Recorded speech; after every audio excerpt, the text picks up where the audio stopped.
Assalamualaikum warahmatullahi wabarakatuh. Alhamdulillah, Allahu Akbar. Allahumma sholli ala Muhammad wa ala ali Muhammad kama shollaita ala Ibrahim wa barik ala Muhammad wa ala ali Muhammad kama barakta ala Ibrahim fil alamin innaka Hamidum Majid. Bismillahirrahmanirrahim. Qul a'udzu birabbin nas, malikin nas, ilahin nas, min syarril waswasil khannas, alladzi yuwaswisu fi sudurin nas, minal jinnati wan nas. Shadaqallahul adzim. Gajah adalah hewan mamalia, dimiliki oleh orang bernama Nata. Selamat pagi jamaah yang mulia. Semoga Allah senantiasa memberkahi kita. Selamat isu panjenengan sedoyo, dewan juri sing terhormat, lan peserta liyane. Mugi-mugi Allah tansah menehi awak dhewe kesehatan lan nunjuki nang dalan sing bener. Ojo lali sholawat lan salam tetap diutahake kanggo Kanjeng Nabi Muhammad sallallahu alaihi wasallam. Mugi-mugi lomba sing diselenggarakno iki isok mempererat tali paseduluran antara awak dhewe karo dulur-dulur nang negara Indonesia. Lan ojo lali ngelakoni 3M, yaiku basuh tangan, njaga kadohan, lan gawe masker kanggo njaga awak dhewe saka virus corona. Jamaah paseduluran Indonesia, Isra Mi'raj adalah peristiwa yang sangat berpengaruh dalam perjalanan umat Islam. Di peristiwa ini Allah Subhanahu wa Ta'ala memerintahkan Nabi Muhammad secara bilateral untuk melaksanakan ibadah 5 waktu, atau yang sampai sekarang kita kenal sebagai sholat 5 waktu. Selain sholat 5 waktu, Allah juga memerintahkan Nabi Muhammad untuk menyebarkan ajaran agama tauhid kepada umat manusia. Jadi bisa kita katakan bahwa peristiwa ini sangatlah berarti bagi Nabi Muhammad dan kita umat Islam. Banyak sekali pelajaran yang bisa kita ambil dalam melakoni kehidupan di dunia yang fana ini dan di dunia akhirat kelak. Yang pertama adalah jangan meninggalkan ibadah. Ketika Nabi Muhammad sallallahu alaihi wasallam diperintahkan oleh Allah Subhanahu wa Ta'ala untuk menjalankan ibadah 5 waktu, ia tak serta-merta diperintahkan oleh Allah untuk menjalankan sholat 5 waktu.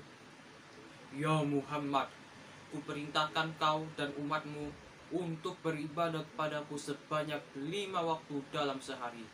Tidak seperti itu jemaah sekalian, melainkan pada saat itu Nabi Muhammad diperintahkan oleh Allah Subhanahu wa Ta'ala untuk melaksanakan sholat 50 waktu. Kemudian ketika Nabi Muhammad turun dari langit ke-7 dan bertemu dengan Nabi Musa alaihi salam, Nabi Musa pun bertanya, apa yang diperintahkan Tuhanku kepadamu? Kemudian Nabi Muhammad pun menjawab, Tuhanmu memerintahkanku dan umatku untuk beribadah kepadanya sebanyak 50 waktu. Kemudian Nabi Musa pun kembali menjawab, tolong ringankanlah beban umatmu. Apakah mereka tidak terbebani untuk menjalankan ibadah seperti itu?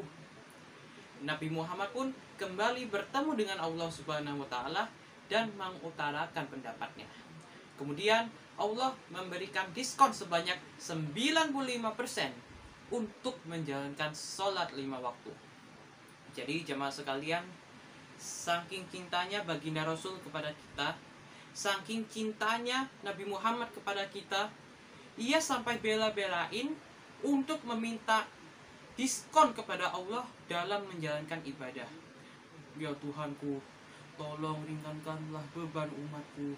Apakah mereka sanggup untuk menjalankan ibadah seperti itu? Nabi Muhammad sudah susah payah memperjuangkan agar kita tidak sholat selama 50 waktu. Tetapi kita sholat 5 waktu saja sudah banyak itu yang bolong. Sholat subuh kita tinggal tidur, sholat duhur kita tinggal main PUBG, sholat asar kita tinggal untuk nonton YouTube, sholat maghrib kita tinggal untuk nonton TV, sholat isya kita tinggal untuk pergi ke mall. Naudzubillahi min dzalik. Pelajaran yang kedua adalah di balik kesusahan pasti ada kemudahan. Sebagaimana yang disebutkan dalam surah Al-Insyirah ayat 5 hingga 6. Bismillahirrahmanirrahim. Innama al usri yusra. Innama al usri yusra, yang berarti di balik kesusahan pasti ada kemudahan. Hal ini seperti yang dialami oleh Rasul ketika sebelum kejadian Isra Mi'raj. Nabi Muhammad ditinggal oleh orang-orang tercinta. Sama seperti kondisi kita saat ini. Mungkin jamaah sekalian ditinggal oleh keluarga tercinta atau orang-orang tercinta. Musibah seiring menimpa. Cobaan datang secara bergantian. Di kondisi seperti ini, banyak orang yang pasrah, putus asa, kehilangan jalan, dan memutuskan untuk mengakhiri hidupnya. Naudzubillahi min dzalik. Tetapi bagi mereka yang beriman, yang memegang teguh kepada ayat ini, mereka yakin bahwa di balik kesusahan yang terjadi pasti ada kemudahan. Sebagaimana di ayat yang disebutkan tadi. Ingatlah selalu ayat ini, jemaah sekalian, bahwa di balik kesusahan pasti ada kemudahan. Pasti Allah akan memberikan kemudahan di balik kesusahan yang saat ini kita rasakan. Yang ketiga adalah tidak takut untuk menyampaikan sesuatu yang benar.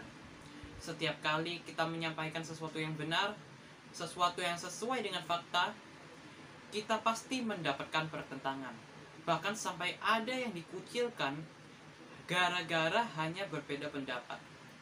Hal ini sama seperti yang dialami oleh Rasul.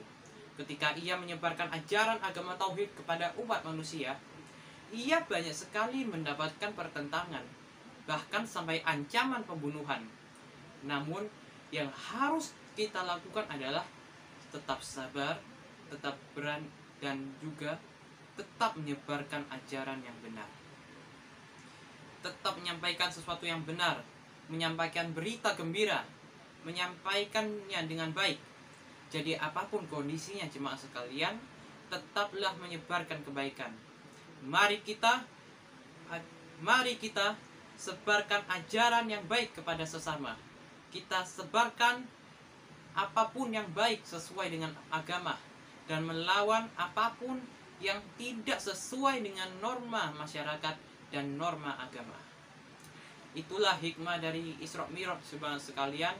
Semoga kultum ini bisa menjadi jawaban atas pertanyaan kita selama ini. Semoga Allah senantiasa memberikan kita hikmah agar bisa menjadi manusia yang lebih baik lagi untuk hari ini dan bekal kita esok di akhirat. Mari kita tutup kultum ini dengan doa akhir majelis. Subhanakallahumma wa bihamdika asyhadu an la ilaha illa anta astaghfiruka wa atubu ilaihi walhamdulillahi rabbil alamin. Akhirul kalam. Assalamualaikum warahmatullahi wabarakatuh.